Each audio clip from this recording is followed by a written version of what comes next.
Amen. Tayo po ay babasa na ng scripture sa umagang ito. Minsan pa ay mapagpalang umaga po sa bawat isa sa inyo. Amen. Dito po sa aklat ng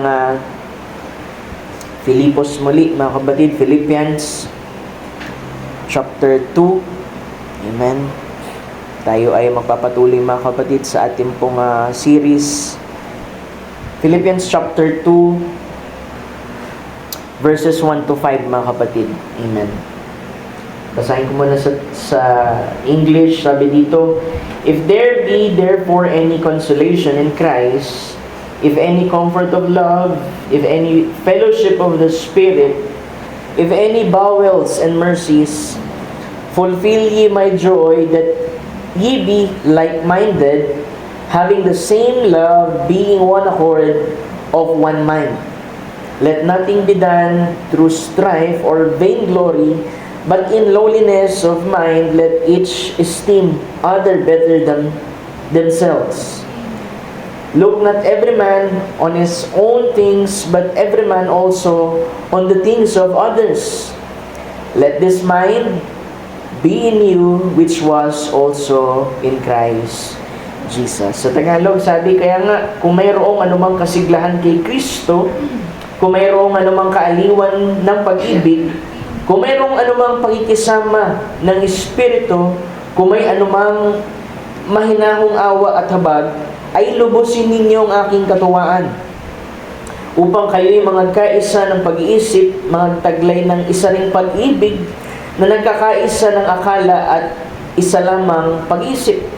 Na huwag ninyong gawin ng anuman sa pamamagitan ng pagkampi-kampi o sa pamamagitan ng pagpapalalo, kundi sa kababaan ng pag-iisip na ipalagay ng bawat isa ang iba lalong mabuti kaysa sa kanyang sarili. Huwag tingnan ng bawat isa sa inyo ang kanyang sarili, kundi ang bawat isa naman ay sa iba't iba. 5. Magkaroon kayo sa inyo ng pag-iisip na ito'y na kay Kristo Jesus din naman.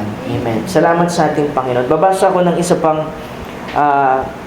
quote naman, mga kapatid, sa the table bago tayo manalangin.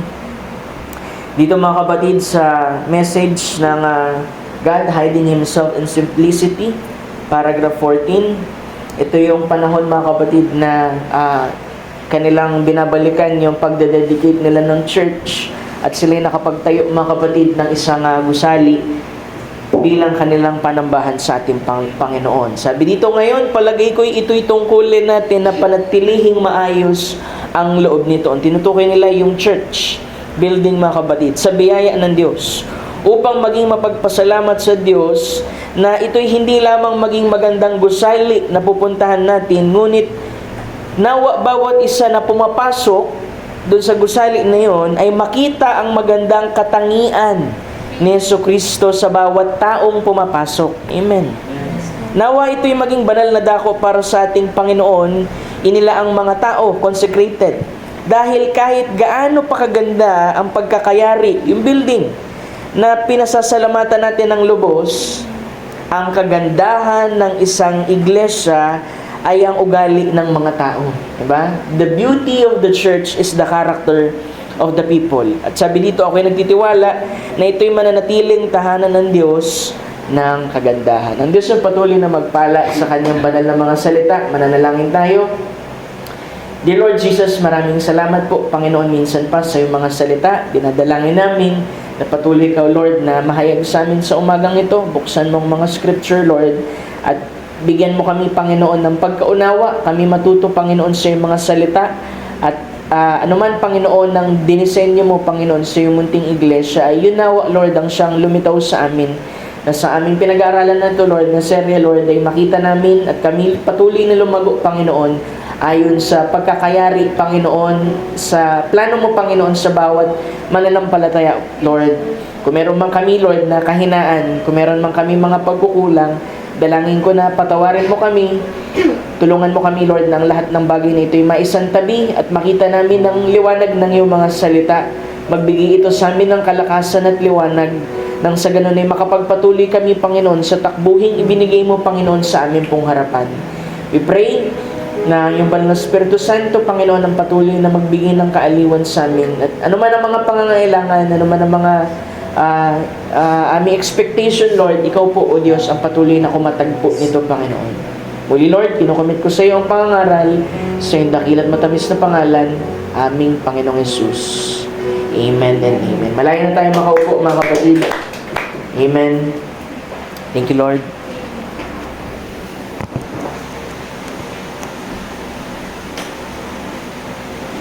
Amen. God is good. Amen. All the time, may mabuti ang ating Panginoon. Amen.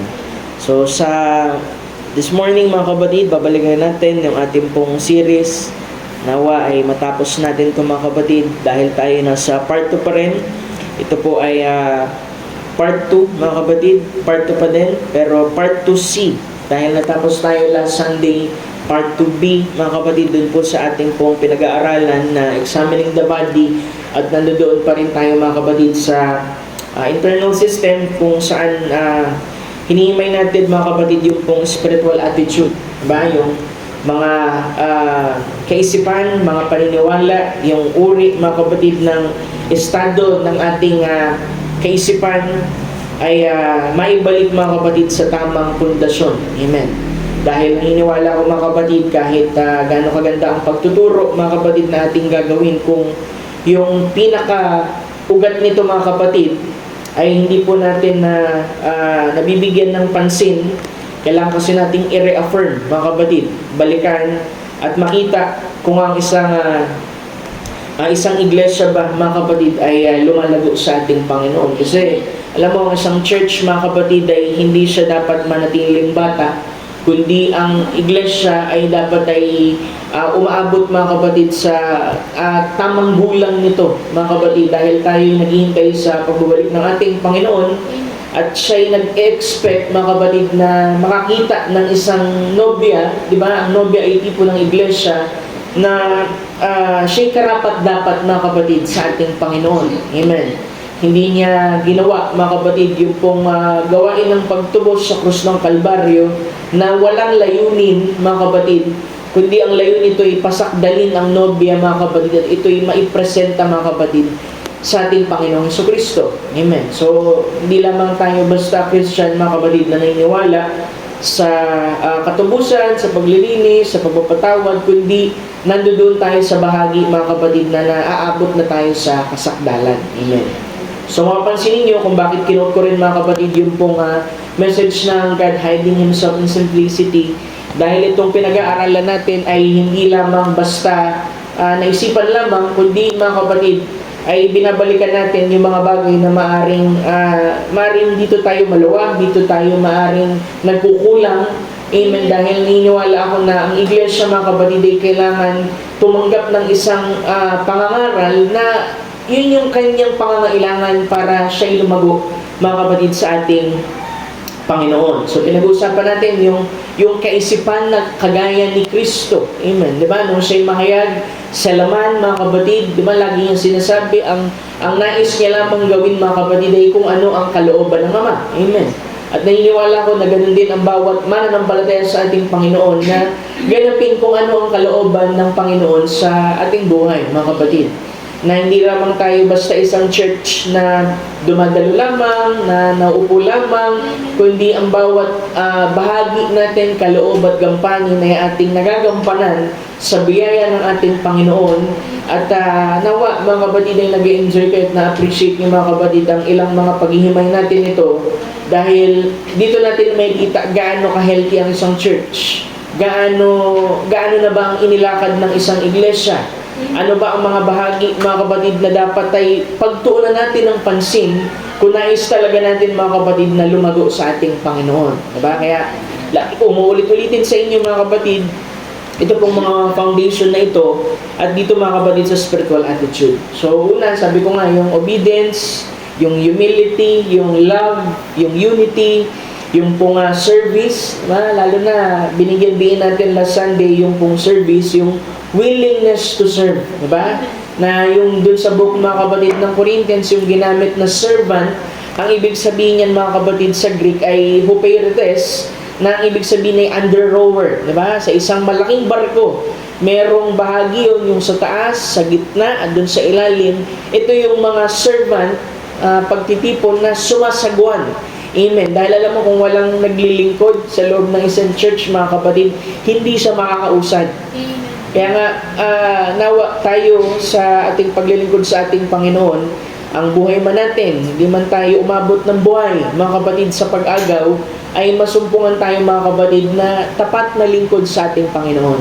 Diba? Na nagsisikap, mga kapatid, sa abot ng ating mga kaya at sa biyaya ng ating Panginoon, na tayo'y lumapat doon sa larawan, mga kapatid, ni Kristo, pagkat yun ang pinakalayon, mga kapatid, kung bakit siya nahayag sa laman. Diba?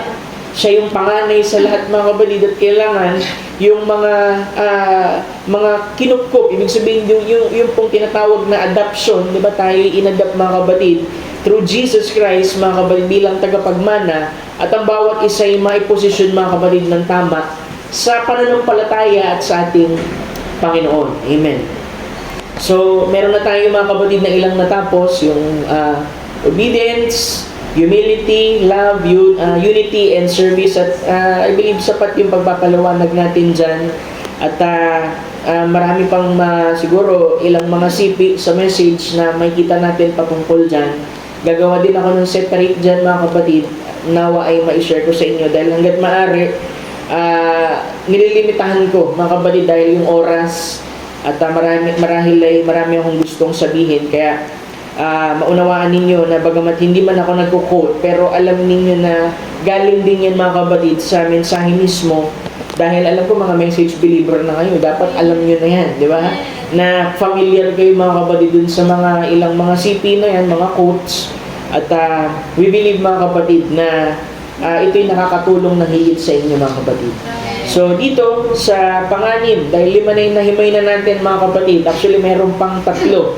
So siguro baka 2 lang ito, mga kapatid, dahil mahaba-haba ito, pero hindi ko paabutin ng alauna, mga kapatid. Amen. So yung 5, nasabi na natin,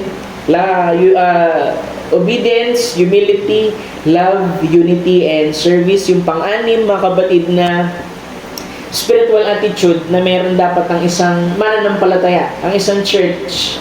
So ibang ulaan kung ano, yung pang-6 ay genuine joy. Amen. Isang katangian, mga kapatid, na dapat meron ng isang mananampalataya sa ating Panginoon. Ano yung joy, Pastor? Sa kagalakan. Amen. Kagalakan sa ating Panginoon. Sabi doon ay, ano ba ibig sabihin, mga kapatid, ng kagalakan? Yung kagalakan o yung joy, mga kapatid, ay ito'y outward expression ng pagiging buhay, pagiging masigasig, pagkakaroon, mga kapatid, ng tamang pagkaunawa sa Ebanghelyo at sa mensaheng tinanggap natin. Dahil, alam mo, sa natural, pagka nakakatanggap ka ng gift, di ba masaya ka? Di ba? Kasi sa natural, pagka naalala ka, nabigyan ka ng regalo, ay nakikita mo yung halaga mo, mga kapatid, at meron kang isang bagay na nadagdag sa'yo. So, ganun din, mga kapatid, sa atin, bilang isang mananampalataya sa ating Panginoon, na ating tinanggap ang ating Panginoon, ay may kung anong kagalakan na bumabalong sa atin, at hindi natin ito ma-explain, pero alam natin nandoon sa loob.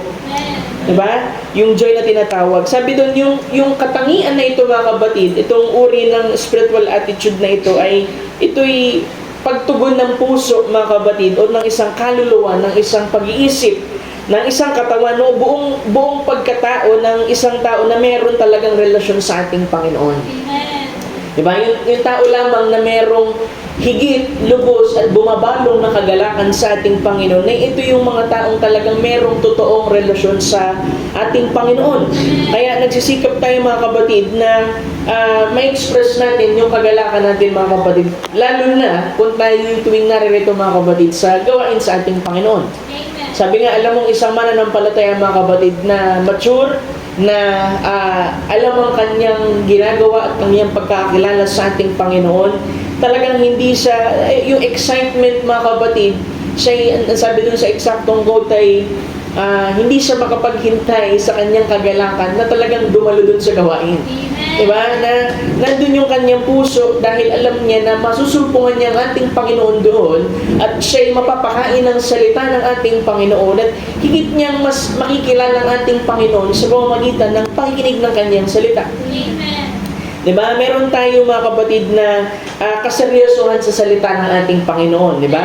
Na ang salita ng Panginoon ay nangangailangan, deserve niya mga kapatid, yung utmost respect. Diba? Kaya yung ating pong dapat approach mga kapatid sa tuwing tayo naririto sa gawain mga kapatid, sa salita at sa ating pananampalataya mga kapatid, ito'y nagbibigay mga kapatid ng pagtawag, ng pagrespeto at gayon din mga kapatid ng effort mga kapatid na lubos natin maunawaan kung ano man yung ipinapangaral o itinuturo. Dahil alam mo, pagka mahal mong isang bagay o ang isang bagay ay mahalaga sa iyo mga kapatid, ay pagtutuunan mo ito ng pansin at alam mong ito ang magbibigay lang mga kapatid ng isang katiyakan at kagalakan sa iyo mga kapatid na hindi kayang ibigay po ng sanlibutan. So, yung kaseryosohan na yun mga kapatid, nagre-require sa atin yan na ma-recognize yung kabanalan ng Panginoon, yung kanyang karunungan, yung kanyang sovereignty o yung kanyang kapangyarihan na nagbubunsod sa atin mga kapatid upang magkaroon ng isang relasyon mga kapatid na nakabase mga kapatid sa reverence, yung thoughtfulness mga kapatid at yung deep understanding mga kapatid, malalim na pagkaunawa sa kalikasan ng Diyos. Diba, hindi kasi pwede mga kapatid sabihin mo na gusto mo makilala ang ating Panginoon tapos tatanggihan mo yung kanyang salita. Doon mo lamang makikita mga kapatid ang kanyang tunay na katangian sa pamamagitan mga kapatid ng kanyang salita. Kasi maaring may mga taong magbigay ng kanya-kanyang puro-puro o interpretasyon sa kung ano ang Biblia. Pero mga kapatid, ito'y makikita lang natin na tama ang kanyang interpretation kung ito'y babalik mga kapatid sa salita ng ating Panginoon. Diba? So yung joy, ano po ito? Diba? Sa buhay natin din, bilang isang tao, normal na ina-acknowledge din natin mga kapatid na may mga struggle din tayo. Diba?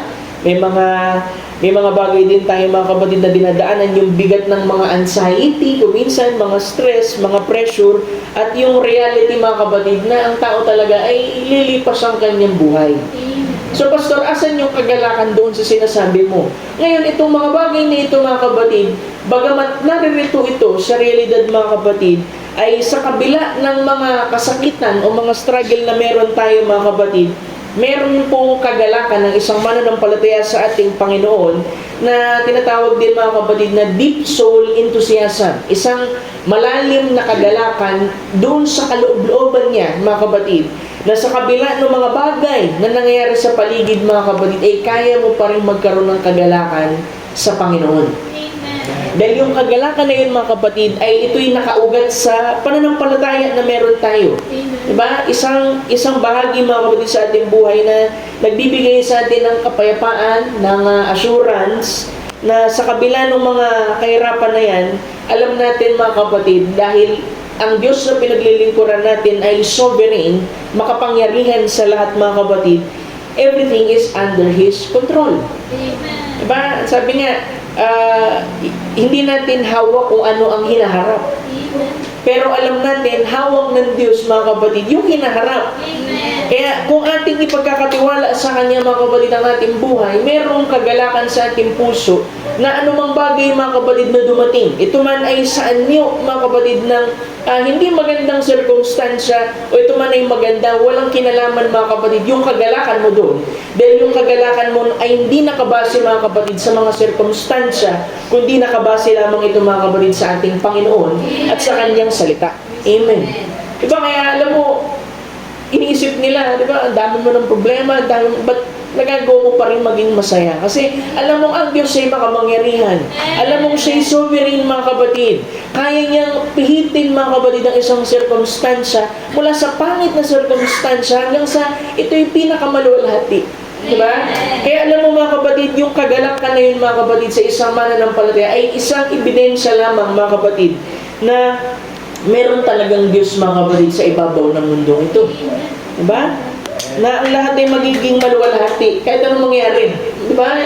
Ito'y yung hope mga kapatid natin bilang isang mananampalataya sa ating Panginoon. Alam mo, yung maging masaya ka na naglilingkod ka sa ating Panginoon dahil ang buhay mo mga kapatid ay nasa sa kanyang kamay. Diba? Kung nagagawa nating maisip yun mga kapatid, ay walang anumang bagay na makakapag-disappoint sa atin. Yes. Kung meron mang bagay na dumating na disappointment, siguro madi-disappoint ka saglit. Pero pag ibinaling mo ulit mga kapatid, yung puso at isip at pananampalataya mo sa kanyang salita mga kapatid, nakakahugot ka ng lakas at maging masaya pa rin mga kapatid. Kahit na napakapangit ng circumstansya. Diba? Yan ay paniniwala, yung pong kagalakan ay pagpapakita lang din mga kapatid na naniniwala tayo na yung Diyos na pinaglilingkuran natin, yung dulo ng circumstansya na meron tayo ay magiging maluwalhati pa rin ito mga kapatid sa dulo. Diba? Minsan talaga, may awit naalala ko na, He sees what we do. Amen. Diba sabi niya, nakikita ng Diyos yung bagay na hindi mo nakikita. Yes. Nakikita niya ng mas malinaw yung mga bagay na hindi mo natatanaw. Amen. Diba? Kaya, alam mo, nagpapasalamat tayo, alam mo, yung ating pangunawa, mga kapatid, ay meron lamang limitasyon. Ibig sabihin, kapag nandun na tayo sa limitasyon natin, mga kapatid, alam natin sa dulo nun, merong gagawing bagay ang ating Panginoon sa ating buhay. Kaya kailangan, alam mo, maging masaya ka pa rin. Yes. Diba? Pastor, alam mo, nagka-cancer ako, maging masaya ka pa rin. Yes. Kasi i-express ng Panginoon yung kagalingan niya sa iyo. Amen. Pastor, may mga problema akong gaya ng ito, maging masaya ka sa Panginoon. Kasi alam mo, pagkakilala mo yung problem solver, advantage sa'yo pagka alam mo yung problema. Di ba? Mahirap kasi mga kapatid pagka alam mo, hindi mo alam yung problema Bubulaga sa'yo Pero pagka alam mo yung problema, ito kasi yung problema, pastor meron tayong Diyos na problem solver. Yes. So alam mo mga kapatid, na hindi magtatapos dun sa circumstansyang yun mga kapatid. Ang kailangan lang natin gawin ay maging masaya mga kapatid na alam natin ang Panginoon, kumikilos siya sa pinaka-espesyal na paraan na hindi natin alam, hindi natin nakikita, at hinihiling lamang ng Panginoon na maniwala tayo sa Kanya. Amen. Diba? Joy comes out from, saan nanggagaling yung joy, pastor? Nanggagalingin sa salita ng Panginoon. Amen. Diba? As we study the Word of God and as we obey the Word of God, joy is produced. Habang ating inaaral, binubulay-bulay ang kanyang salita, mga kapatid, at ito'y sinusunod natin, ginaganap natin, makikita mo na ang kagalakan ay babalong sa'yo. Amen. Alam mo yung mga tao, mga kapatid, na mayaman, meron sila at lahat, hindi sila masaya, kasi yung tunay na kasiyahan ay makikita lamang, mga kapatid, sa salita ng Panginoon. Amen. Diba? Na hindi kayang bilhin yan Yes. Diba? Kahit yung mga tao may pera, gusto nilang maging masaya, kahit anong meron sila, kahit anong bili nila, kasi ang desire ng tao, yung kanilang mga mata dun sa kanilang mga kagustuhan, hindi yan mga kapatid na uubos Amen. Pero pag nakita mo, mga kapatid, yung isang bagay na pinakamahalaga sa lahat ng bagay na akala mo mga kapatid na magbibigay ng kasiyahan sa iyo, lahat ay ibebenta mo, marahil. At itatabi mo mga kapatid yung bagay na yun para lang makuha yung isang bagay na yun na pinaka-precious sa iyo. Diba naalala niyo yung parable mga kapatid nung a pearl with a great price? Diba? Meron siyang mga ari-arian din Meron din siyang mga jewelry. Pero nung nakita niya na merong isang uri mga kapatid ng isang mineral, yung pearl na yun mga kapatid, na napakalaki ng halaga mga kapatid, ay kaya niyang iwan ang lahat mga kapatid para lamang dun sa isang bagay na yun. At maging sa mga mananampalataya ay ganoon din. Diba? Na magagawa nating iwan yung mga bagay mga kapatid na akala natin na ito na yung magbibigay ng kasiyahan sa atin, ng stability sa atin. Pero ang Panginoon mga kapatid, siya ang lahat-lahat kung ano man ang bagay na kailangan mo. Amen. Diba? Maalala ninyo na ang Diyos mga kapatid, suguin niya si Moses doon sa Egypt. Sabi niya, Lord, anong pangalan na sasabihin namin? Sabi niya, sabihin mo, ako nga. Alam niyo ba yung I am? Pag sinabi niyang I am, kung ano yung pangangailangan nila doon sa circumstansya, ay magiging ganun siya. Pag binalikan niyo mga kapatid, yung pong Exodus chapter 3, verse 6 or verse 3, ang sabi doon ay, sa pangalang Jehovah ay hindi ako nagpakilala kay Abraham. Nang ibig sabihin ng Jehovah, alam niyo ba yung Hava? Hava means to become. siya ay magiging siya, depende sa kung ano yung pangangailangan mo. Depende kung ano yung pananampalataya mo, mga kapatid, sa ating Panginoon. Kaya mga kapatid, alam mo yung kagalakan, ang Diyos, ang ating Panginoon Jesucristo, isa sa mga layon, mga kapatid, ng kanyang pagparito, ay bigyan tayo, mga kapatid, ng kagalakan sa Panginoon.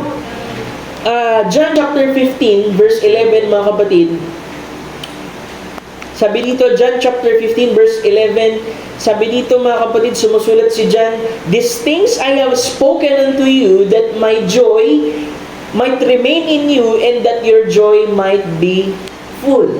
Diba? Sa Tagalog, mga kapatid, ang mga bagay na ito'y sinasalita ko sa inyo upang ang aking kagalakan ay mapa sa inyo. Amen. At upang ang inyong kagalakan ay malubos. Dahil ang gusto ng Diyos, mga kapatid, talaga, ang bawat mananampalataya, mga kapatid, ay magkaroon ng kagalakan sa Kanya. Amen. Diba? Sabi niya, hindi ninais ng Diyos na ang tao, mga kapatid, ay, alam mo yun, sumimangot. God doesn't want you to frown. Sumimangot. Ang gusto niya, mga kapatid, maging masaya ka. Magkaroon ka ng kagalakan sa Kanya. Ano bang pinagkaiba ng pastor? Ano pinagkaiba ng happiness tsaka ng joy? Yung happiness, mga kapatid, season lang yun. At yung happiness ay nakabase sa circumstansya. For example, nakuha ka ng magandang grado, happy ka nun. Pero pagka ikaw, mga kapatid, mahalaga ang Panginoon sa iyo, kahit palakol yun, o malaki, mga kapatid, meron pa rin kagalakan sa puso mo. Kasi hindi doon nagtatapos, mga kapatid, yung buhay mo. Mga kapatid, bilang isang mananampalataya sa ating Panginoon. Amen. Thank you, Lord. Romans chapter 14, verse 17, mga kapatid.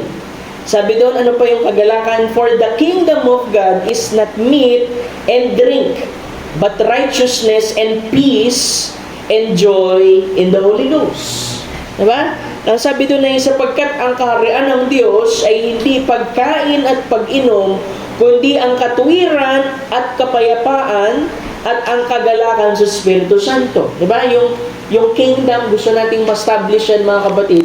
Kahit sa panahon ng ating Panginoon ninanais nila, mga kapatid, na ang kingdom ng Panginoon ay ma-establish upang yung pamamahala ng mga Romano ng mga kapatid ay may alis sila sa pagkaalipin, mga kapatid. Pero ang kingdom, ang kaharian ng Diyos ay sa pamamagitan ng Espiritu Santo, mga kapatid, na siyang nananahan sa iyo, na ang sabi dyan, ang nilalaman nito, mga kapatid, ay yung katuwiran, kapayapaan, tsaka yung kagalakan, mga kapatid, na nanggagaling sa Espiritu Santo. Kaya yung taong mga puspos din ng Espiritu Santo, mga kapatid, talagang may kagalakan sa Panginoon. Kasi kung walang kagalakan sa Panginoon yan, mga kapatid, kasi walang Holy Ghost dun di ba? Sabi, the fruit of the Spirit, di ba, kasama dun yung joy? Di ba? Amen. At kailangan, mga kapatid, ang sabi ay, mga galak kayong lagi sa Panginoon. Muli kong sasabihin ay, mga galak kayo. Sabi ni Pablo, mga kapatid, sa Philippians, mga kapatid, chapter 4, verse 4, na rejoice in the Lord always, and again, I say, rejoice. Pastor, alam mo, medyo malungkot ako sabi ni Pablo dito, mga kapatid, mga galak kayong lagi sa Panginoon. Pag sinabing lagi, ibig sabihin, wala sigurong panahon, mga kapatid, nabibigyan mo ng puwang yung kalumbayan, mga kapatid, sa puso mo. Kasi diba, pag nalulumbay tayo, mga kapatid, kailangan makita natin, mga kapatid, yung Panginoon, mga kapatid, sa buhay natin. Dahil siya, mga kapatid, yung tunay na maaaliw. Nagbibigay ng kaaliwan sa atin. Kaya kung may mga circumstansyang dumarating, mga kapatid, paalala sa atin ito, mga kapatid, na magkaroon ka pa rin ng kagalakan sa ating Panginoon. Huwag mong ibase yung pananampalataya mo, mga kapatid, sa emosyon, sa circumstansya, o anumang bagay, mga kapatid, na kinakaharap natin, mga kapatid. Sabi dito, yung kagalakan din, mga kapatid, ito'y nakakonekta rin, mga kapatid, doon po sa isang tao na willing din talagang mag-serve. Kasi sabi ko nga, itong mga spiritual attitude na ito, ay magkakasama po ito. Ito'y magkakadugtong. Hindi pwedeng wala ang mga bagay na ito, mga kapatid, sa isang mananampalataya. Diba? Kapag ang bawat tao, mananampalataya, mga kapatid, ay magkakasama, mga kapatid, na involved sa gawain, mga kapatid, sa ating Panginoon, at ginagawa ang mga bagay, yung mga gampanin, ginagawa mga kapatid na magamit yung kanyang kaloob mga kapatid, doon din nagkakaroon ng kagalakan sa ating Panginoon kasi nakahanap niya yung kanyang bahagi mga kapatid sa Panginoon. Di ba minsan may mga tao mga kapatid nung hindi pa sila nakakilala sa ating Panginoon, parang hindi nila mahanap yung kanilang purpose. Hindi nila mahanap yung rason bakit sila naririto mga kapatid. At nung sila'y nakakilala sa ating Panginoon, ang kanilang buhay ay na-dedicate sa ating Panginoon at nagamit kung ano man ang kaloob na meron sila, doon lamang nila nakita yung totoong purpose, mga kapatid, at totoong kagalakan sa ating Panginoon. Amen. Thank you, Lord. Joy comes from serving the Lord. Ibig sabihin, nung serving din dyan, mga kapatid, yung pagdededicate natin ng time, ng energy, resources, emotional support sa iba. At ito'y pagpapakita mga kapatid ng selfless at pagpapakita mga kapatid na inuuna mo yung iba mga kapatid kaysa sa sarili mong pangangailangan. Diba? Yung sinasabi mga kapatid na giving yourself away. Diba? Hindi nyo parang tatapon mo yung sarili mo. Hindi. Ang ibig sabihin nun ay ma-dedicate mo mga kapatid yung iyong buhay mga kapatid para sa Panginoon at para sa iba. Yung joy na ito mga kapatid na pinag-uusapan natin na nanggagaling sa Panginoon mga kapatid, hindi siya kagaya ng isang kasiyahan, happiness mga kapatid na nakabase nga lang mga kapatid sa circumstansya, kundi ang kagalakan mga kapatid ay malalim at nagtatagal mga kapatid na kakontentuhan. Amen. Diba? Yung joy mga kapatid, alam mo, rin yan contentment at pagkakaroon mga kapatid ng malinaw na pagkaalam doon sa purpose mo mga kapatid kung ba't naririto ka mga kapatid sa mundong ibabaw na ito.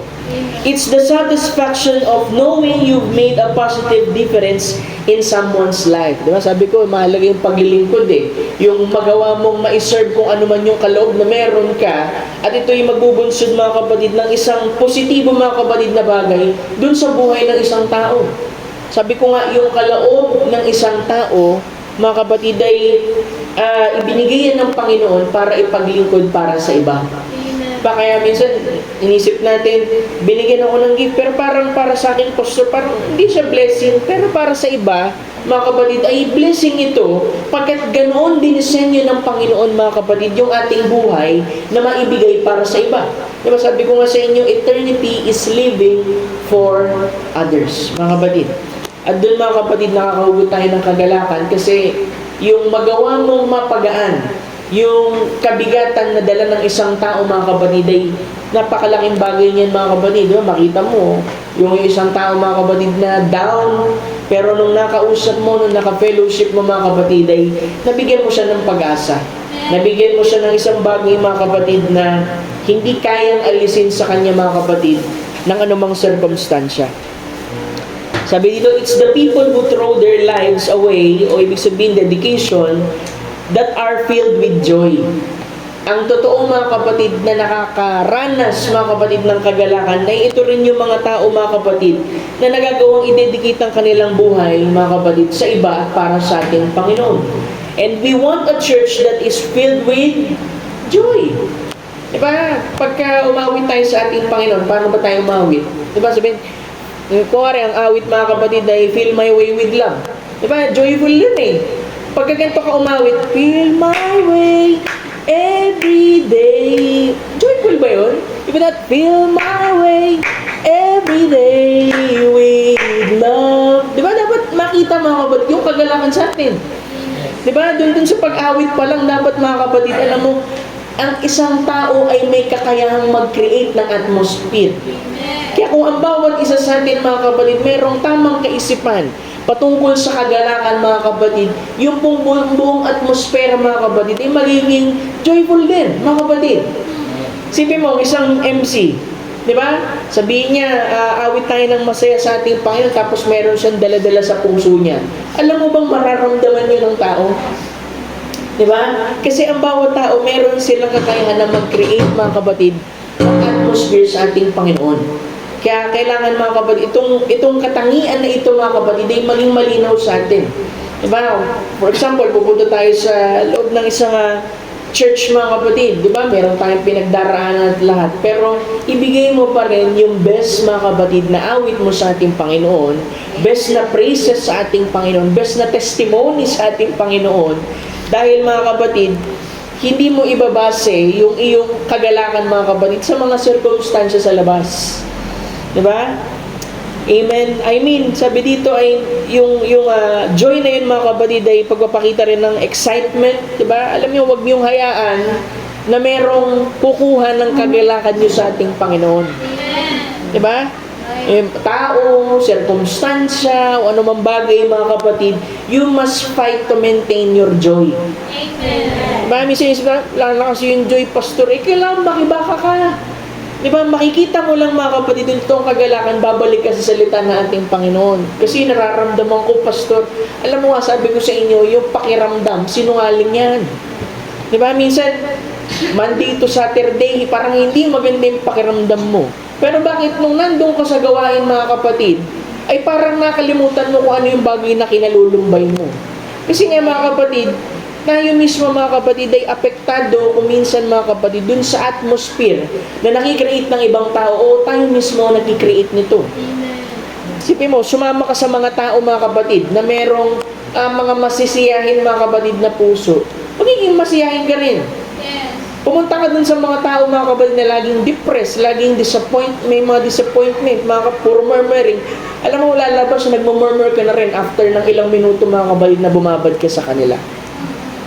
Diba?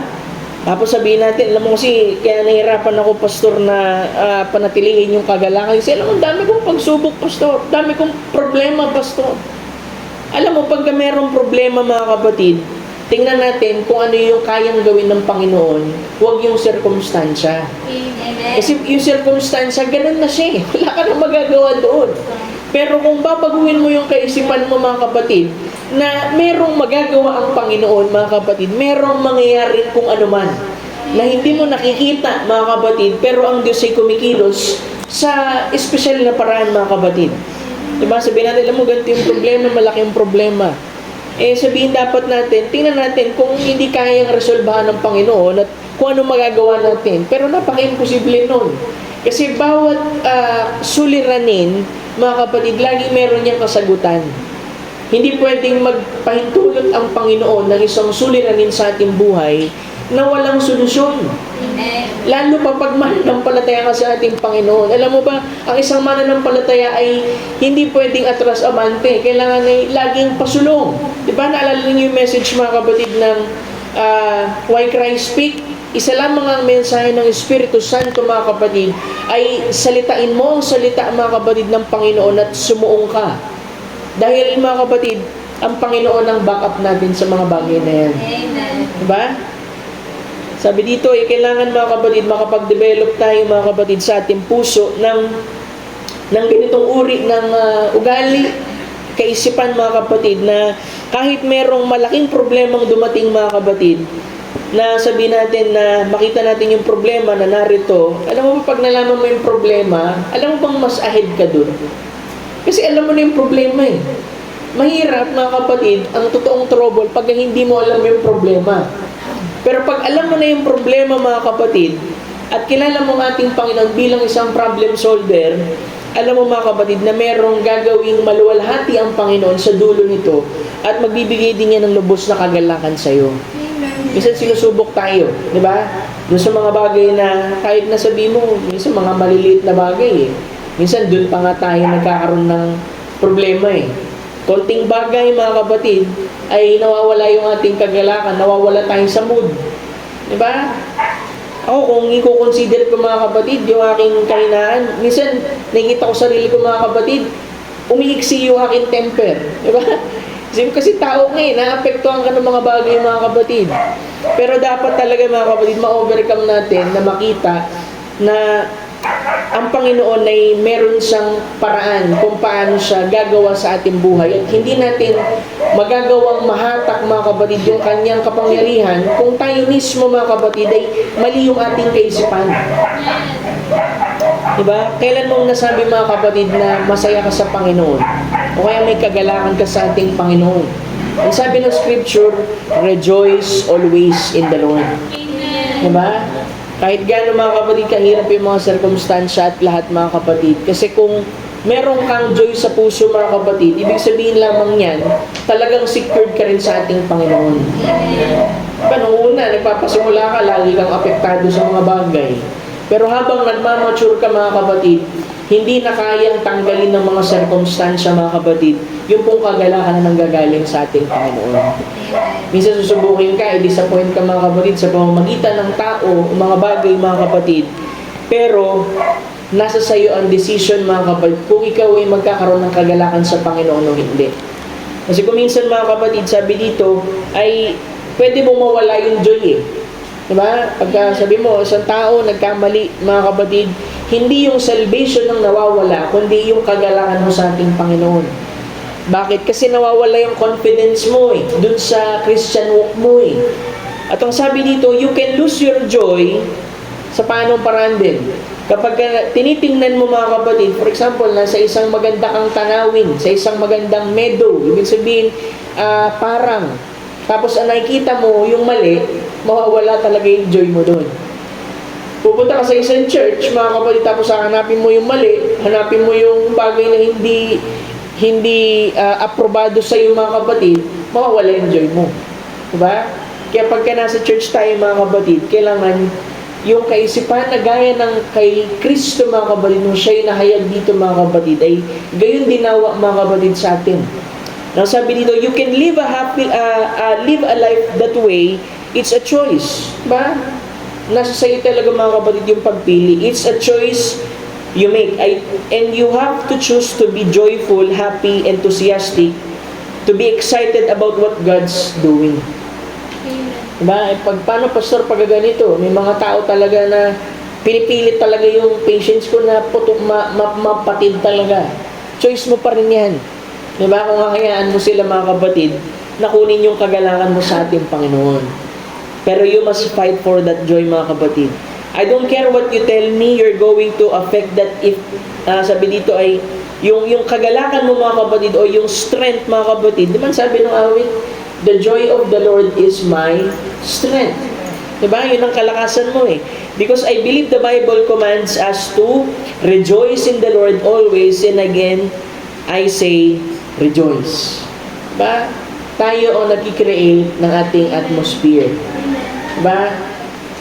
Don't let anybody take your joy. If you don't have the joy of the Lord, it is because you're looking at the wrong stuff. Diba? Sabi mo, wala akong kagalakan kasi pastor. Alam mo, kaya wala kang kagalakan kasi mali yung bagay na tinitingnan mo. Yung kagalakan mga kapatid, alam mo ba, available yan. Hindi mo kailangan, gusto ko hanapin yung kagalakan ko. Alam mo, available yan. Tingnan mo yung salita ng ating Panginoon. We can rejoice in anything. Kailangan mga kapatid, kaya nating maging magalak mga kapatid sa lahat ng bagay. Depende na lang yan kung paano mo titingnan ng isang bagay. Diba, pagka nakita mo yung problema, problema na naman. Hindi ka talaga magiging masaya noon. Pero pag nakita mo may suliranin, merong gustong gawin ng Panginoon. Dapat meron tayong wisdom mga kapatid eh. Diba, pagka sinusungitan ka, o yun nga eh, pag sinusungitan ka, alam mo na kagad. Binibigyan ako ng patience ng Lord. Alam mo na yan mga kapatid. All things work together for good, and therefore whatever comes is, ano man mga kapatid yung bagay na dumating, magagawa mo pa rin makakuha mga kapatid ng inspirasyon doon at maging magalak pa rin sa ating Panginoon. Diba? Wala tayong nakita na tao mga kapatid na mas masaya pa kapag alam mo meron kang isang problema na naresolba. Diba? Minsan mga kapatid yung papalumbay sa atin eh. May mga suliranin na akala natin sobrang bigat. Yung pala, yung solusyon ng Panginoon mga kapatid, nandiyan lang pala. Ano ba nangyari kasi pastor? Bakit ganun kuminsan yung lakad? Hindi nagpipray. Hindi humihingi ng tulong sa Panginoon. Diba? Yun lang naman yun eh. Kaya walang kagalakan kasi ayaw mo humingi ng tulong sa ating Panginoon. Pero, alam mo pastor, wala pa rin akong makitaan kung saan ako pwede maging masaya. Alam mo, hindi ka magiging masaya kung hindi mo sisimulan na magkaroon din ng kagalakan muna mga kapatid sa ating Panginoon. So, yung pagiging joyful, mga kapatid, choice yan eh. Choice yan. Sabi ko, kasi pastor, ganito, ganyan. Pagka ganun pa rin ang thinking natin mga kapatid, kahit ano pang bagay ang ipresenta ng ating Panginoon sa atin, hindi natin mahanap yung kagalakan na yun mga kapatid. Kasi mali tayo ng tinitingnan, mali tayo ng tingin. Diba? Kaya nga sabi, pinakamasayang tao diba? Pinaka nagagalak na tao sa ibabaw ng mundo ay Kristiyano. Diba? Sabi nga sa awit ang buhay ng Kristiyano, masayang tunay. Diba? Tapos ikaw, diba? Malungkot na tunay. Meron mang ganun mga kapatid. Dapat lagi ka masaya sa ating Panginoon. Diba? Parang laging end of the road. Parang pinagbaksakan ng langit at lupa. Diba? Hindi ganun mga kapatid. Sabi nga, yung pag-aalala, yung pagkakaroon ng sobrang pag-iisip ng mga bagay mga kapatid. Alam niyo ba, sabi sa scripture, diba? Wala namang maidadagdag sa inyo yan. Yung mga ibon na nandun sa puno kung hindi ipahintulot ng Panginoon na sila bumagsak mga kapatid, hindi sila babagsak. Yes. Wala silang mga nagpapakain sa kanilang mga kapatid, pero nabubuhay sila. Yes. Ikaw pa kaya na anak ng Panginoon. Amen. Diba? Amen. Sabi mo kasi, pastor, alam mo, medyo said kami nitong mga nakaraan Alam mo ba't said mga kapatid? Dalawa lang naman yan Sinusubukan ng Panginoon o kaya meron tayong nakaligtaan. Diba? Sabi nga, alam mo, paano mo, pastor? Ano bang tama? Diba? Maging tapat ka sa Panginoon. Isa yun mga kapatid Maging tapat ka sa Panginoon. Pag naging tapat ka sa Panginoon, mga kapatid, makikita mo rin na hindi ka rin pagkulangan. Kasi tapat ka Diba? Hindi mo alam saan ang gagaling tong mga dumarating mga kapatid. Kasi tapat ka sa Panginoon. Amen. Hindi ka pagkukulangan kasi naniniwala ka mga kapatid na hindi ka pagkukulangan ng ating Panginoon. Amen. Yung joy na ito mga kapatid, magsimula mga kapatid, kay brother ba? Dapat sa katabi mo, kay pastor, dapat magsimula yun sa'yo. Diba? Pag nagsimula sa iyo yung kagalakan mga kapatid, ano ba nakakahawa yan? Yes. Diba? Yung kagalakan na yung mga makita kang nakangiti, nakita ka mga kapatid na maganda yung aura mo mga kapatid, nagbibigay din yan ng kagalakan sa iba. Nagbibigay ng strength din sa iba mga kapatid. So sana mga kapatid, lagi tayo mga kapatid, may kagalakan sa Panginoon. May kagalakan sa gawain. Diba? Alam mo, kasi kung titingnan natin yung mga kulang sa church, baka mamaya mga kapatid, maglungkot-lungkotan tayo lahat. Walang musician, walang ganito. Diba? Pero i-appreciate natin mga kapatid, yung paraan kung paano tayo sinusustain ng ating Panginoon sa Kanyang salita. Kaya sabi ko, i-enjoy ninyo mga kapatid habang merong ganitong pangangaral mga kapatid. Hindi sa ano pa man mga kapatid, pagtataas o ano pa man mga kapatid. Ang gift ng isang pastor mga kapatid, magkakaiba yan di ba? Magkakaiba kung paano yung sukat at lahat. Pero kung minsan, pagka ang isang church ay hindi nila na-appreciate mga kapatid yung gift mga kapatid na binigay sa kanila, sabi nga, maaaring kunin na ito ng Panginoon diba? Maalala nyo dun sa book mga kapatid ng church age ng Ephesians, I believe pag kinuha yung kandila, ibig sabihin, alisin na lang yun mga kapatid. Kaya kailangan yung panahon mga kapatid na iginugugol natin sa pakikinig ng salita ng ating Panginoon, maging kagalakan sa atin. Kasi kapag yung pangangaral, hindi na nagiging kagalakan sa atin, mga kapatid, ay wala mangyayari din talaga sa atin. Di ba? Kaya yung pakikinig, napakahalaga niyan, mga kapatid. Kahit si pastor, napakasimple lang ng mga pangangaral mo nakaraan. Alam mo, mas na-appreciate pa nga kung minsan ng mga mananampalataya ngayon, yung mga simpleng pangangaral. Di ba? Yung talagang magagamit nila sa pang-araw-araw nila, mga kapatid. Di ba? Kasi yung mga major mga kapatid na doctrine at ilang mga hiwaga, nababasa mo naman na sa table. Di ba? Kung meron kang hindi lang maunawaan, pwede mo namang ipa-explain dun sa pastor Pero yung mga simpleng bagay kagaya nito, mga spiritual attitude mga kapatid, yan talaga ang layon kung bakit binigay ang fivefold ministry para makorek yung spirit ng isang tao. Spirit, sakop niyan yung memory, yung reasoning, tsaka mga kapatid, ito pong mga attitude na pinag-uusapan po natin. So enjoy mga kapatid, dapat laging nasa sa atin ito. Amen. Diba? Ngayon, ang kasunod, ito pang-anim, ito po ang pang-pito. Ang pang-pito mga kapatid ay genuine attitude mga kapatid. Attitude of genuine peace. Kapayapaan. Diba? Kung yung joy mga kapatid ay outward mga kapatid na expression, Ang peace naman mga kapatid ay inward. Pangloob mga kapatid na contentment. Nang ibig sabihin dyan mga kapatid dito sa book of John chapter 14 verse 27, sabi dito ay peace I live with you, my peace I give unto you, not as the world giveth, give I unto you, let not your heart be troubled, neither let it be afraid. Diba, ang ating Panginoong Kristo lagi nagpapaalala sa kanila, do not be afraid. Ilang beses yun mga kapatid. At laging sinasabi na may binigay ang Panginoon doon sa mga disipulo mga kapatid na isang kapayapaan na hindi kayang ibigay po ng sanglibutan. Sabi doon, ang kapayapaan ay iniiwan ko sa inyo, ang aking, so hindi ito basta peace lang, yung peace na nanggagaling sa Panginoon.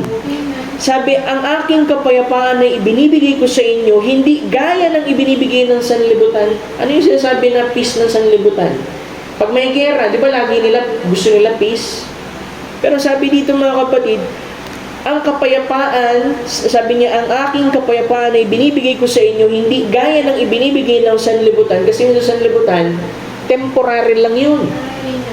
Pero yung peace na nanggagaling sa ating Panginoon, mga kapatid, mamaya babasahin natin yung scripture, ito yung isang bagay mga kapatid, na kahit napakagulo na ng bagay sa paligid mo, panatag ka pa din. Nang sabi dyan ay, huwag magulumihanan ng inyong puso, ni matakot man. Sapagkat ang Diyos mga kapatid, sabi dyan ay tinawag din naman tayo ng Diyos sa kapayapaan. Diba? Yung hindi lamang tayo mga kapatid na mananampalataya na puro joy lang, kundi meron ding peace. Kasi yung joy, outward expression yun. Pero yung peace na tinatawag, ito yung pangkalooban mga kapatid na estado ng isang mananampalataya na kahit napakapangit ng mga bagay sa paligid, kahit napakaraming tinig, kahit napakaraming ingay, panatag ka pa rin. Kahit pa parang yung mga prayer mo, mga kapatid, ibig sabihin, parang hindi pa answered, panatag ka pa rin. Kasi alam mo ang Diyos mga kapatid, tumutugon siya. Minsan yes, minsan no, minsan wait. O kaya, but no? Baka mamaya kasi yung hinihiling mo, makakapahamak sa'yo. Kaya ang hinihintay natin mga kapatid, yung pong tawag dito, tinatawag mga kapatid na kung ano yung kalooban ng Panginoon sa ating buhay. Colossians chapter 3 verse 15. Sabi dito, at maghari sa inyong puso ang kapayapaan ni Kristo. O sa Panginoon pa rin. Na diya'y tinawag din naman kayo sa isang katawan at kayo maging mapagpasalamat. Diba? Minsan dyan din tayo mga kapatid, nagkakaroon ng problema. Yung pagiging mapagpasalamat, mga kapatid, sa mga bagay. Ito lang. Dapat nga, pasalamatan mo eh. Kahit gano'ng kaliit, mga kapatid. Let the peace of God rule in your heart, by which you are also called in one body, and be ye thankful. Diba? Yung kagalakan, mga kapatid, na to, ay itong kapayapaan na ito, mga kapatid, ay nagagawa na lampasan yung mga bagay na nakikita mo. Sabi niya, 1 Corinthians chapter 13 verse 11, finally, brethren, farewell, be perfect, be of good comfort, be of one mind, live in peace, and the God of love and peace shall be with you. Diba, napakaganda ng scripture. Live in peace, ibig sabihin, mamuhay ka ng payapa. Ano ba yung ibig sabihin ng mamuhay ng kapayapaan? Diba? Sa unang-una, pagka sinabi mong peace, paano masabi pag meron kang peace? Dapat peacemaker ka din. Di ba?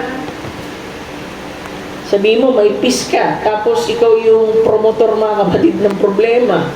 O kaya ikaw yung promotor ng pagtatalo, mga kapatid. Hindi ka, walang peace dyan. Sabi mo, hindi, alam mo, kahit maraming problema, pastor, peaceful ako, hindi pa wala ka lang pakialam. Di ba? Pagka merong peace sa puso mo, mga kapatid, peacemaker ka din. Unang-una mga kapatid, natin makita yan sa tahanan, mga kapatid, peacemaker. For example, may mga nagtatalo-talo mga kapatid, hindi naman talaga maiiwasan yun eh. Meron at meron mga kapatid, kahit sabihin mong mananampalataya sa ating Panginoon, meron at meron kayong mga disagreement. Hindi lagi mga kapatid na nag-a-agree kayo, di ba? Pero ang sabi ng scripture mga kapatid, sa Matthew 5 chapter 5 verse 9, blessed are the peacemakers, For they shall be called the children of God. O, kung hindi ka taga-pamayapa, ikaw yung promotor ng kaguluhan, hindi ka anak ng Panginoon. Ganun lamang kasimple mga kapatid yung sinasabi ng Scripture. Ang joy, sabi ko kanina, outward expression yun, yung peace, inward contentment. And when you see people who come to the Lord, they talk about joy and peace. Hindi ka pwedeng mangusap ng peace nang walang joy. Lagi magkasama yung dalawang yan mga kapatid. Diba? The joy of the Lord, it is deep settled peace. Alam mo ba yung kagalakan sa Panginoon ay isa ring malalim mga kapatid at isang kapayapaan din sa'yo. Nang ibig sabihin mga kapatid ay nung peace na ito mga kapatid, na inward contentment, ay pagsasabi rin na ang lahat ay nasa ilalim ng kamay ng Panginoon. Everything is under control. Diba? Overcoming sin and living according to spiritual life leads to inner peace. Diba sabi ko last time, yung pagkakamali, hindi naman talaga yan yung nagpapabigat sa puso ng isang tao, kundi yung pagtatago ng pagkakamali. Diba? Kaya alam mo mga kapatid, pagkang isang tao, hindi mo makitaan ng peace sa puso, madalas mga kapatid, may nagawang mali yan sa Panginoon. O kaya meron yan nagawang mali sa iba. Kasi kung meron kang totoong peace mga kapatid, lagi rin yan magbubunsod sa iyo for reconciliation. Una sa ating Panginoon at doon din mga kapatid sa mga tao, mga kapatid sa paligid mo. Diba?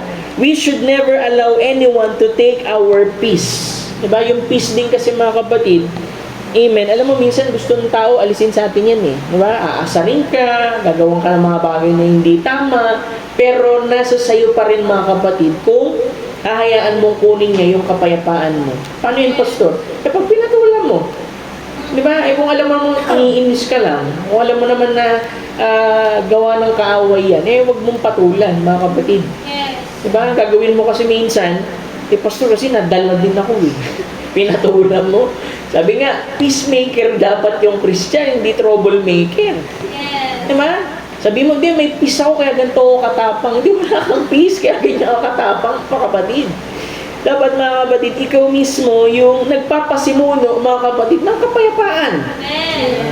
Paano kasi, pastor, kaya kami nagtatalo? Kasi, pagka pinag-uusapan namin itong mga bagay na ito, nauuwi lang sa pagtatalo. Alam mo ba't may mga taong nauuwi sa pagtatalo, kahit Kristiyano? Kasi walang pagpapakumbaba. Walang pagtanggap ng pagkakamali.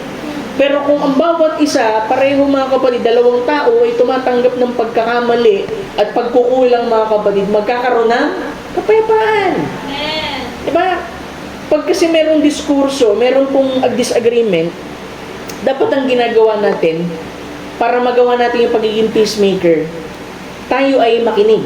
Diba? Tayo ay nakikinig para saan? Para makaunawa. Hindi para sumagot. Lagi nyo tatandaan yan. Kapag merong pagtatalo, pagka merong hindi nagkakaintindihan, hindi nagkakaunawaan, sabi mo, sige, ano bang problema? Sabi mo sa akin para maintindihan ko. Hindi yung nagsasalita pa lang mo siya, meron ka ng pambatuli, mga kapatid. Diba? Kailangan mga kapatid, peacemaker tayo. Ano bang pinagkaiba ng peacekeeper tsaka peacemaker? Pag peacekeeper, ganito. Huwag na natin pag-usapan yan. Magdadaan na sa pagtalo-talo. Kinabukasan, o kaya makalawa, pagtatalunan nyo pa rin yan eh. So, ang peacemaker, ganito. Pag-usapan natin ano yung problema, i-resolve natin para pagka nagkaroon tayo ng problema, hindi nakasama yan. Diba kapag nagkaroon kayo ng pakikipagtalo sa ibang tao, mga kapatid, hanggat maaari talaga, ma-reconcile dapat yun eh, lalo na pagka-Kristiyano. Ngayon, kung na-reconcile, pag pinatawad mo na, huwag mo nang balikan. Pinatawad mo na eh. Kasi sabi mo, dati ganito ginawa mo. Pagka ganun mga kapatid, walang peace dyan sa puso mo. Troublemaker ka pa din. Ang sabi ng scripture mga kapatid, dun sa Matthew chapter 5, blessed, mapalad ang mga mapagpayapa sapagkat sila'y tatawaging mga anak ng Diyos. So pagka-promotor ng problema, diba? Pag ikaw yung sugo mga kapatid ng kaguluhan, alam na natin, hindi sa Panginoon yan. Diba? Diba? Dapat kasi sa puso natin yung magkasundo, magkaunawaan, diba? Hindi yung magpapataasan kayo ng pride. Diba? Amen. Sabi doon mga kapatid, yung peace, attitude din yan ng rest. Diba? Yung peace, katumbas din yan ng rest. Yung peace, katumbas din mga kapatid ng confidence in God. Amen. Kasi kung mayroong peace, syempre namamahinga ka nun at ikaw ay nagtitiwala mga kapatid, may pagkakatiwala sa ating Panginoon. Diba? Sabi nga Romans chapter 8:28, diba? All things work together for good. Ang security na yun mga kapatid sa ating Panginoon, yung pong pagtitiwala mga kapatid, magbubunsod yan mga kapatid ng isang malalim mga kapatid na kapahingahan at kapayapaan ng iyong kaluluwa sa ating Panginoon. Amen.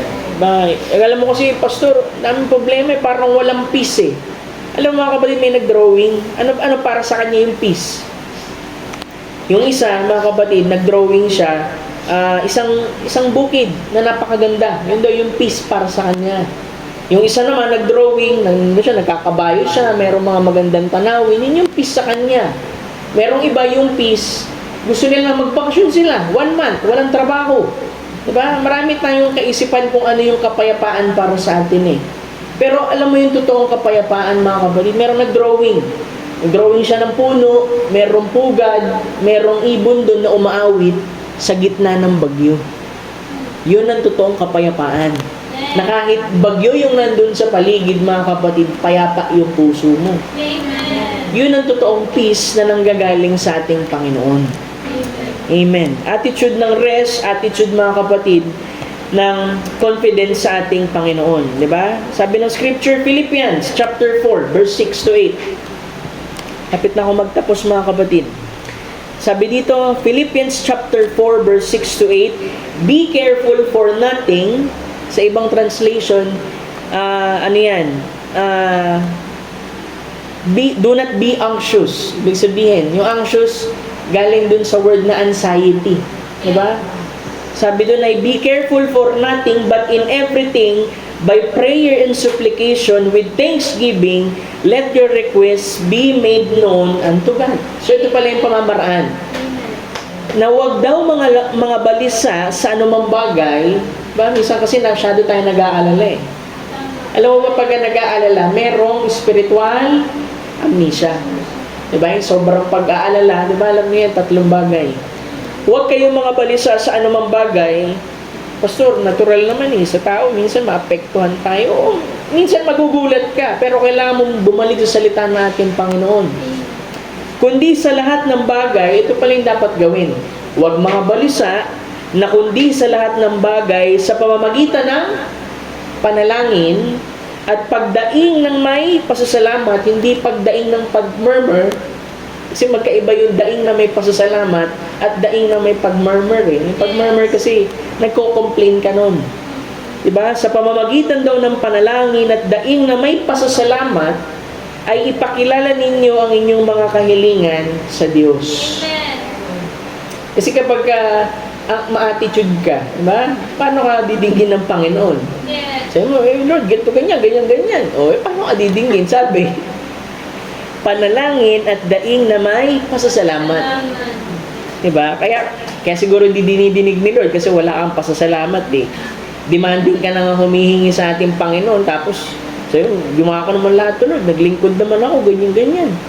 Okay, kaya unanswered prayer mga kapatid. 7. At ang kapayapaan ng Diyos na di masayod ng pag-iisip ay mag-iingat ng inyong mga puso at ng inyong mga pag-iisip kay Kristo. Napakaganda. And the peace of God, yung kapayapaan na nanggagaling sa Diyos, which passeth all understanding, shall keep your hearts and minds through Jesus Christ. Yung sabi sa Isaiah, I will keep them in perfect peace whose mind is stayed on me. Sila'y ilalagay ko sa sakdal na kapayapaan kung ang kanilang puso't isip ay nakasalig sa akin. Diba? Kaya anong kailangan natin gawin? Isipin natin yung mga bagay ba na nagpapawala ng ating kapayapaan? Hindi. Ang sabi ng Scripture, finally, brethren, whatsoever things are true, whatsoever things are honest, whatsoever things are just, pure, lovely, whatsoever things are good report, if there any be virtue, and if there any be praise, think on these things. Amen. Yun dapat ang iniisip natin. Diba? Nasabi, kung ano mang bagay na katotohanan, sa may tayong katotohanan, sa salita ng Panginoon. Kung merong bagay na kagalang-galang, sa salita pa rin ng ating Panginoon. Kung merong mang bagay na matuwid, malinis, kaibig-ibig, anumang mabuting ulat, kung merong mang kagalingan, kung anumang kapurihan, ay isipin ninyo ang mga bagay na ito. Amen. Kaya nawawala ang peace kasi nakabaling ang isip at ang puso mo doon sa isang suliranin. Pero kung ang puso at isip mo ay nakatuon, mga kapatid, sa positibong bagay, mga kapatid, mababago yung circumstansya. Amen. Diba? Christian should be, sabi ko kanina, peacemaker. Diba? Wala nang mas higit, mga kapatid, at mas maganda, mga kapatid, para sa kaharian ng Diyos, na makita na ang bawat isa, mga kapatid, ay peacemaker. Diba? Alam nyo na ibig sabihin ng peacemaker ngayon. Kung merong pagtatalo, mga kapatid, ay maging mabagal tayo sa pagsasalita, kundi maging matulin tayo sa pakikinig. Diba? Sabi nga sa James human nature tends toward conflict. Diba? Ang tao, prone talaga, mga kapatid, yan sa conflict. Anong scripture yan, Pastor? Sa book ni Job. Job chapter, ano bang chapter yun? Sabi dito, mga kapatid, man is born into trouble as a sparks fly upward. Ang tao daw, mga kapatid, ay puno ng kabagabagan na gaya, mga kapatid, nung tawag dito, yung spark, mga kapatid, di ba pag sa bakal, nagigiskisan, di ba may spark yan? Tapos yung spark laging pataas. Amen. Nang ibig sabihin dyan, yung buhay, life just sparks as people rub against each other. Di ba kaya lang naman nagkakaroon ng problema pagka nagbungbuang kayo Di ba? Kasi ang tao, mga kapatid, talaga, prone, mga kapatid, sa mga trouble. Conflict, nangyayari talaga yan. Dahil magkakaiba kayo ng personality, nangyayari yan kahit sabihin mo na pares kayong Christian. Pero, ang pinagkaiba lang yan, mga kapatid, kung peacemaker ka o troublemaker. Minsan pag troublemaker ka, hahamunin mo talaga sutukan na lang. Hindi ganun, mga kapatid. Peacemaker. Kasi tayo, mga kapatid, ay hindi nagpapasimula, mga kapatid, ng anxiety, diba? Sa ibang tao. Kailangan tayo, mga kapatid, yung lalo na pag yung mga matatanda na, mga kapatid, sa pananampalataya, mga gumulang na, mga kapatid, mas una na nagpapakita, mga kapatid, ng ganitong uri, yung matagal na sa Panginoon. Amen. Diba? Kayo dapat, mga kapatid, ang una, mga kapatid, na nagpapakita ng pagiging peacemaker. Pag may problema, upuan, pag-usap, kaya nga rin may pastor diba? Alam mo, ang gift din ng pastor, mga kapatid, pag ayusin yung dalawang partido. Kasi ang pastor, wala namang kinikilingan yan Dun siya sa tama. Diba? Ipapaintindi niya kung ano yung punto ng isa, ganun din dun sa isa, papaintindi niya rin yung punto dun sa isa. Hindi yung pagsasabi, alam mo, sabi ni sister, ganito sabi ni brother, hindi na nagkasundo, mga kapatid. Diba? Kaya nga ako, isa sa mga gusto ko, isa sa mga hindi ako mapapagod na gawin, yung mag-counsel ng tao. Kasi mas nakikita ko, mga kapatid, na hindi ko sinasabing walang nagagawa ang preaching. Alam kong meron itong nagagawa. Pero minsan kapag ikaw ay lumalapit dun sa tao, nagiging personal para sa kanya yung bagay na ginagawa mo. Diba? Kahit nga sa loob ng mga tahanan ng isang pamilya, mga kapatid, pag may problema, syempre nag-expect ako, mga kapatid, magsasabi, Pastor, ganito nagtatalo kami, ganito yung problema, para matulungan. Diba? Kasi alam mo, kaya lang naman hindi nagpapanagpo kasi hindi nagkakaunawaan Parehas may punto. Kung parehas may pride, hindi talaga magkakasundo yan, mga kapatid. Pero tayo ay itinalaga ng Diyos bilang isang peacemaker. Hindi peacekeeper. Ano yung peacekeeper? Huwag na natin pag-usapan niya, magtatalo, nandun pa rin yung problema. Diba? Kahit sa aming mag-asawa, mga kapatid, pag may problema kami, pag mainit pa kami, ako talaga ugali ko. Kasi sabi nung mga matatanda noon, sabi, pag may problema kayo, huwag niyong tutulugan. Kailangan magkasundo kayo. Pero alam mo, kasi iba na yung panahon ngayon Diba? Kasi kung parehas kayo mainit, paano kayo magkakasundo? Kaya kailangan, mga kapatid, ano muna kayo, palamig kayo pareho. Kasi mahirap magbitaw ng salita, hindi mo na yan maibabalik. Diba, yung salita na yun, susugat na dun sa spirito ng tao, dun sa puso ng tao, mahirap maghilom yun. Yung sugat na physical, okay pa eh, kahit papaano eh. Diba, kayang gumaling, kaya mo i-band-aid yun eh. Pero yung hinanakit, kasi ganito yung ginawa mo, ganito yung sinabi mo nakaraan eh. Kaya mga kapatid sa amin, personal lang, mga kapatid, talagang lumalayo ako. Pag hindi ka minsan nga, kaka-opera ko lang ng mga kapatid eh. Kasi pinapatsani ko mga kapatid yung isang buhok eh, sa ulo ko, hindi natatanggal mga kapatid. Hanggang sa lahat na ng buhok natanggal dun sa pwesto na yun mga kapatid. Ginawa ko, binato ko yung tiyan eh mga kapatid eh. Sobrang inis, umalis ako. Pero pagbalik ko mga kapatid, may dala na akong lasagna nung siyempre, peacemaker ka eh. Magbibigay ka ng peace offering eh. Diba? Hindi yung babalik ka ulit. Tapos, ano yung problema? Ganito yung, hingi ka ng tawad siyempre. Diba? Alam mong tao kasi minsan hirap sabihin sorry eh. Diba? Pero kung talagang nasa puso mo, na gusto mo talaga na ma-reconcile, maayos ang isang bagay, dapat ibaba mo talaga yung pride mo. Ibaba mo talaga mga kapatid yung sarili mo. Alam mo, hindi masama at nakakawala ng pagkatao yung ibaba mo yung sarili mo. Yes. Diba? Tama. Hindi yun eh. Hindi yun kawalan, kundi pagiging ano pa yun eh, pagpapakita pa ng mas mataas na pagtingin sa'yo. Kasi nagagawa mo mga kapatid, natanggalin yung ego. Yung ego kasi mga kapatid, talagang pag yan mga kapatid, pinakain mo ng pinakain mga kapatid, mahirap alisin yan sa sistema mo. Pero kung Kristiyano ka mga kapatid, dapat peacemaker ka, mga kapatid. Diba? Sabi doon, man is born into trouble as fars upward, diba? Kaya nga, mga kapatid, piliin natin maging peacemaker, mga kapatid. Meron pa, sabihin, alam mo, may mga gantong mali dito sa church natin, ganto ganyan. Tapos, ang gagawin, sasabihin, may makakarinig niyan, diba? Tapos yung nakarinig, isi-chismis din dun sa isang kapatid, hanggang sa, wala na, imbis na naging peacemaker, naging troublemaker. Kaya alam mo, yung minsan may nagkwento sa akin na, pastor, alam mo, kaya may mga umalis dito, pastor, kasi problema ng ibang mga kapatiran, nakikisali yung iba. Eh pagka ganun, kailangan maging peacemaker tayo.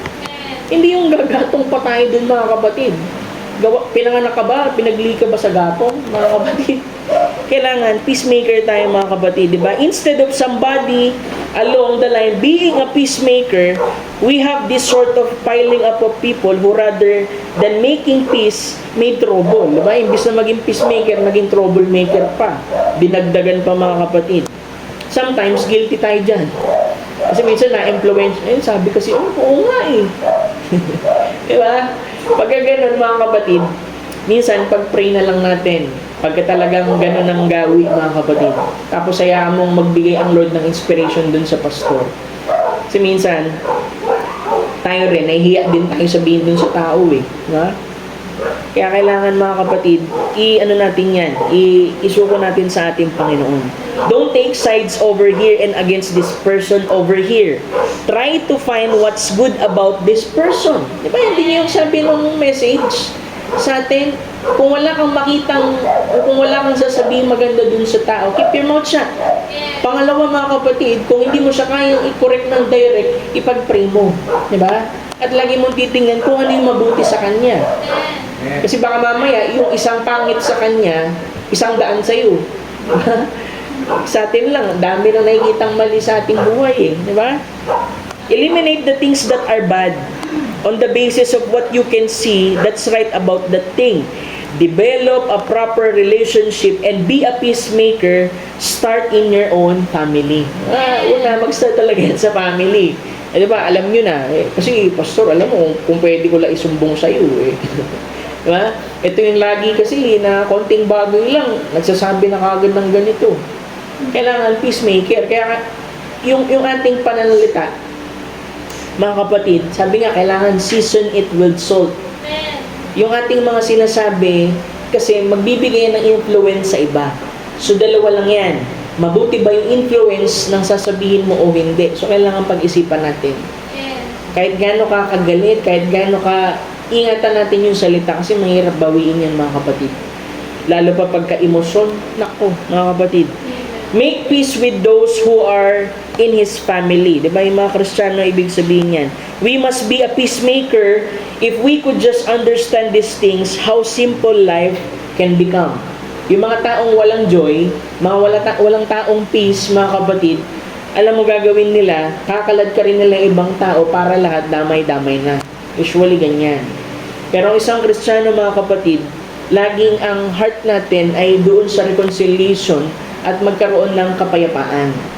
Kaya kung merong mga disagreement, mga kapatid, mapag-usapan, kailangan peacemaker tayo, mga kapatid, at sisimulan natin yan sa loob ng tahanan. Minsan, may kita mo, pagka sa loob ng church, ito, nagkwento lang din, dun sa church, mga kapatid, ay nagkakaroon ng pagkatalo-talo yung family. Paano mangyari yun? Sa loob ng family, ganun din Diba? Kaya nga alam mo, mga kapatid, may piniprepare din ako message dyan, mga kapatid, yung pong regarding sa family, mga kapatid, para ma-topic din natin yan. Kasi naniniwala ko, mga kapatid, na sabi ko nga kanina, diba, kinote ko, the beauty of the church is the character of the people. Ang pinakalayo natin dito, mga kapatid, hindi magpatayo ng magandang building. Bagamat gusto ko, mga kapatid, meron tayong sariling building, mga kapatid. Pero aanin natin yung magandang building kung hindi natin mas higit na pinagtutuunan yung mga mahalagang bagay.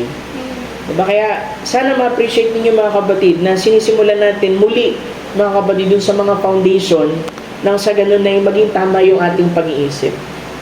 Kasi naniniwala din naman ako, merong mga willing na mga Kristiyano na sumunod sa ating Panginoon. Kaya lang, frustrated din sila kung paano nga ba talaga. So, kailangan i-correct natin yung spirit, mailagay ito, maipunla ito, mga spiritual attitude. Once na meron ang believer nito, di ba, sa church natin na lang, huwag na tayong lumayo. Mas madali nang magturo. Mas madali na, mga kapatid, na mangaral. Diba, isipin mo, minsan nga sa iba, tinatanong ko nga minsan si Sister Glay but sa church, napakamalumanay kung mag-preach. Pero ba't sa ibang church, napaka-fiery? Diba? Dalawa lang yun Yung depende sa pangangailangan, mga kapatid. Depende sa hatak ng mga mananampalatayang nakikinig. Diba? Hindi naman matitigas din ulo ninyo. Buti nga, walang sumusuwag sa pastor, mga kapatid yung ibang naririnig ko, mga kapatid, talagang sumusuwag sa pastor. Kasi dinisenyo sila, mga kapatid, para bitbitin yung ganong burden. Dito, mga kapatid, konting polish lang, diba? Paalala, kasi minsan yung iba nakakalimot, mga kapatid, sa mga bagay na dapat ay ginagawa natin, diba? Kaya babalikan ko yan, yung family, yung order ng church at lahat, isa-isay natin bago ako mag-series sa inyo, mga kapatid, ng church age. Hihimayin din natin yung church age tsaka yung 7 seals, mga kapatid, sa mga susunod siguro na mga buwan. Amen. So, dalawa lang, mga kapatid, yung nabanggit ko ngayon. Meron pang nag-iisa, kasi 8 yan, mga kapatid. So, magpa-part D, part 2 tayo, mga kapatid. At nawa sa simpleng pagbabahagi na ito, mga kapatid, ay magbigay sa inyo ng pag-inventaryo. Diba? Dalawang bagay. Yung kagalakan, tsaka yung kapayapaan, mga kapatid, na nanggagaling sa ating Panginoon. Tayo po'y tatayo, mga kapatid. Awit lamang tayo ng awit sa Panginoon bago tayo manalangin. Amen.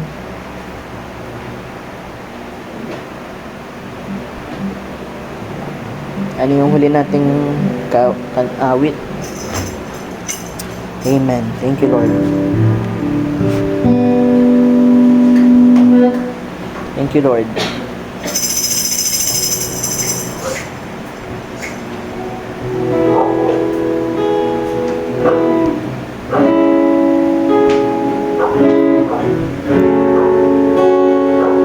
In moments like this, thank you, Lord.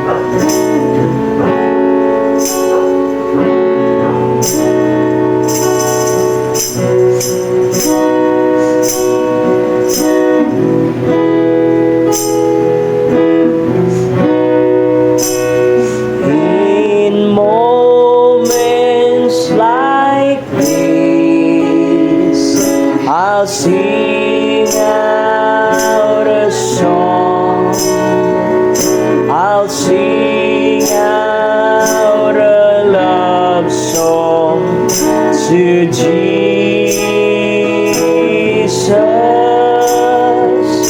In moments like this,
worship you.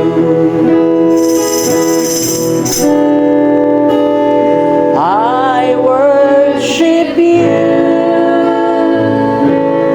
Oh Lord, I worship you. Oh my Lord, the reason I live is to worship you. There's only you. I worship you. Oh Lord, I worship you. Oh my Lord, the reason I live is to worship you. The reason I live is to worship you. Amen. Tayo manalangin, iyukol sa ating mga puso.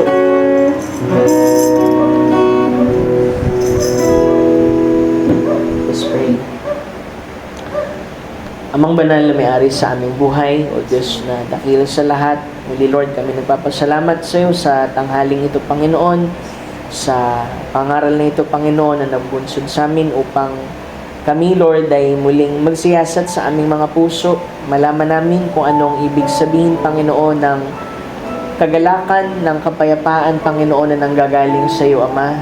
Hindi lamang basta, Lord, kasiyahan, hindi lamang basta kapayapaan na gaya ng inaalok ng sanlibutan, kundi ang kagalakan at kapayapaan ito, Panginoon, na malalim ang ibig sabihin, malalim ang inaabot sa aming pagkatao, Panginoon, na higit namin nakikita, Lord, ang halaga, Lord, ng iyong mga salita, dahil dito nang gagaling, Panginoon, ng kapayapaan at ang kagalakan, O Diyos. Marahil maraming may alok, Lord, sa buhay na ito sa amin, habang kami naririto, Lord, sa ibabaw ng lupa. But we believe, Lord, walang higit, Panginoon, kaysa sa kagalakan at kapayapaan na Ikaw, Lord, ang siyang nagbigay sa amin, na nagagawa nito, Lord, na tingnan ang lampas, Lord, ng sirkumstansya at suliranin at magawa namin, Lord, na ikumit lamang ang mga bagay, Panginoon, sa iyong mga kamay, pagkat ang lahat, O Diyos, ay Lord, ayon sa iyong plano, ayon sa iyong soberanya, Panginoon.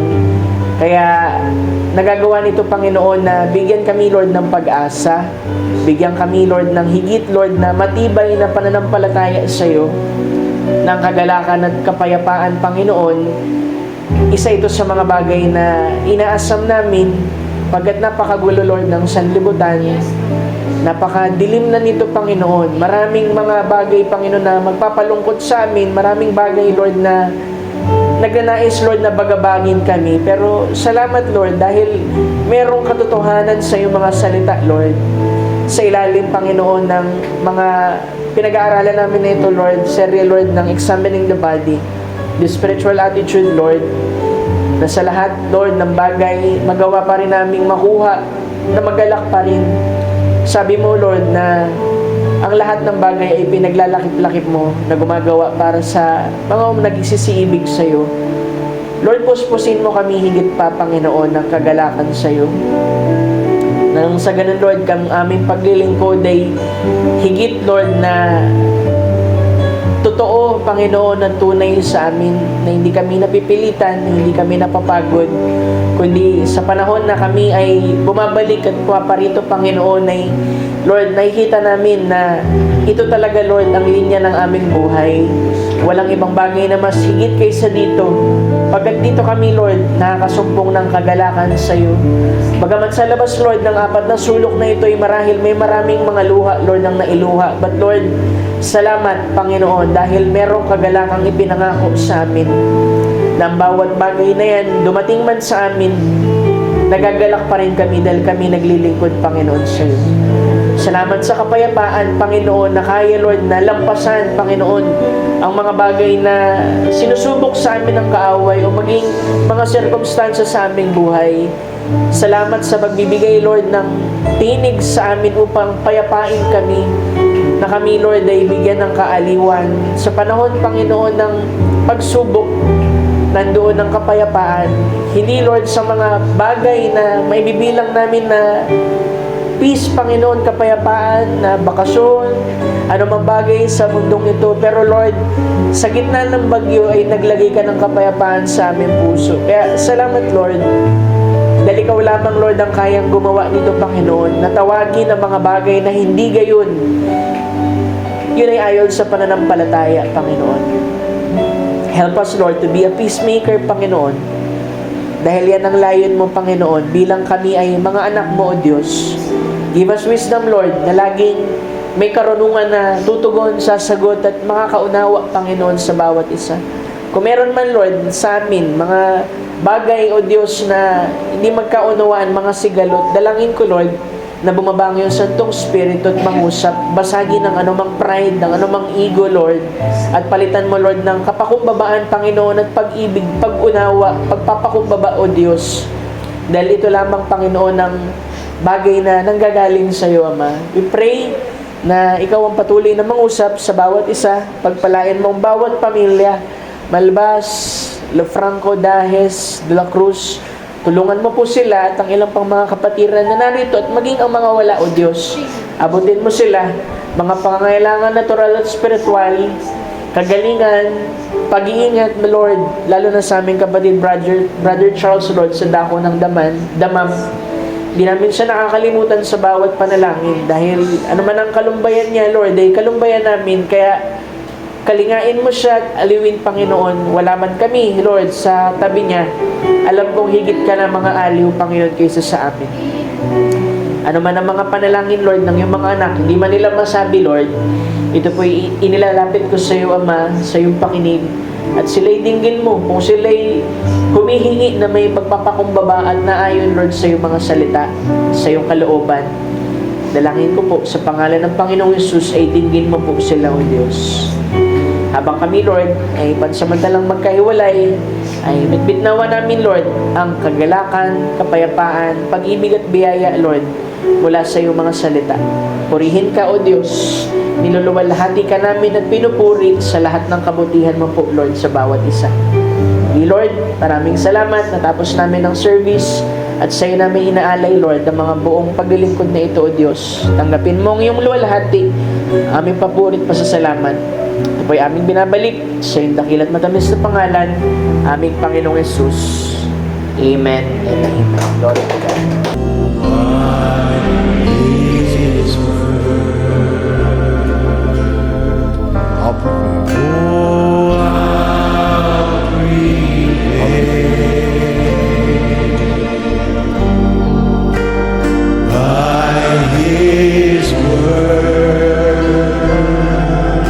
Never fail.